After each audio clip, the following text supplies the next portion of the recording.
বিমানবন্দরে সব প্রস্তুত, হাতে টিকিট, লাগেজও, চেক ইন প্রায় শেষ। ঠিক তখনই জানা গেল পাসপোর্ট আর বৈধ নেই। কোনো অপরাধ, কোনো জালিয়াতি নয়, শুধু নিজের সন্তানের ভরণ পোষণের টাকা বকেয়া রাখার কারণেই বাতিল হয়ে গেছে পাসপোর্ট। যুক্তরাষ্ট্র এবার এমন এক কঠোর সিদ্ধান্তের পথে হাঁটছে যেখানে সন্তানের দায়িত্ব এড়িয়ে গেলে থেমে যেতে পারে বিদেশ ভ্রমণও। যুক্তরাষ্ট্রের পররাষ্ট্র দপ্তর জানিয়েছে, যেসব বাবা মায়ের সন্তানের ভরণ পোষণের খরচ বাবদ $2,500 বেশি বকেয়া রয়েছে, তাদের পাসপোর্ট বাতিল করা হতে পারে। শুধু নতুন পাসপোর্টের আবেদন আটকে যাওয়া নয়, আগে থেকে থাকা বৈধ পাসপোর্টও অকার্যকর হয়ে যেতে পারে। দেশটির আইনে সন্তানের দায়িত্বকে খুব গুরুত্ব দিয়ে দেখা হয়। আদালতের নির্দেশ অনুযায়ী যেসব অভিভাবকের কাছে সন্তান থাকে না, সাধারণত তাদের সন্তান লালন পালনের জন্য নির্দিষ্ট অর্থ দিতে হয়।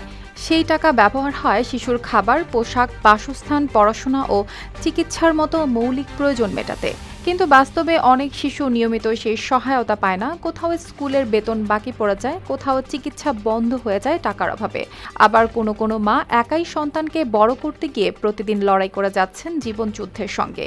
সেই বাস্তবতাকেই এবার আরও কঠোরভাবে দেখছে যুক্তরাষ্ট্র সরকার। পররাষ্ট্র দপ্তর জানিয়েছে, তারা স্বাস্থ্য ও মানব সেবা বিভাগের সঙ্গে সমন্বয় করে বকেয়া থাকা ব্যক্তিদের শনাক্ত করবে।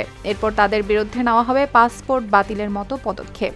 যাদের বকেয়া রয়েছে তাদের দ্রুত সংশ্লিষ্ট অঙ্গরাজ্যের সংস্থাগুলোর সঙ্গে যোগাযোগ করে অর্থ পরিশোধের ব্যবস্থা করার পরামর্শ দেওয়া হয়েছে। সবচেয়ে বড় সমস্যায় পড়তে পারেন তারা, যারা বিদেশে থাকা অবস্থায় জানতে পারবেন তাদের পাসপোর্ট বাতিল হয়েছে। তখন দেশে ফিরতে যুক্তরাষ্ট্রের দূতাবাস বা কনসুলেটে গিয়ে জরুরি ভ্রমণ নথি দিতে হবে। অর্থাৎ মুহূর্তের মধ্যে আটকে যেতে পারে পুরো ভ্রমণ পরিকল্পনা।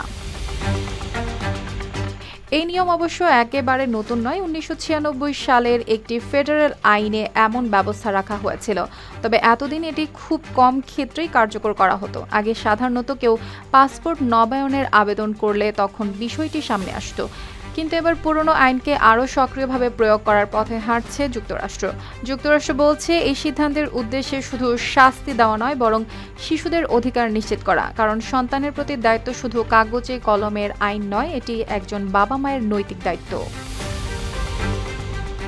অর্পিতা জাহান, RTV।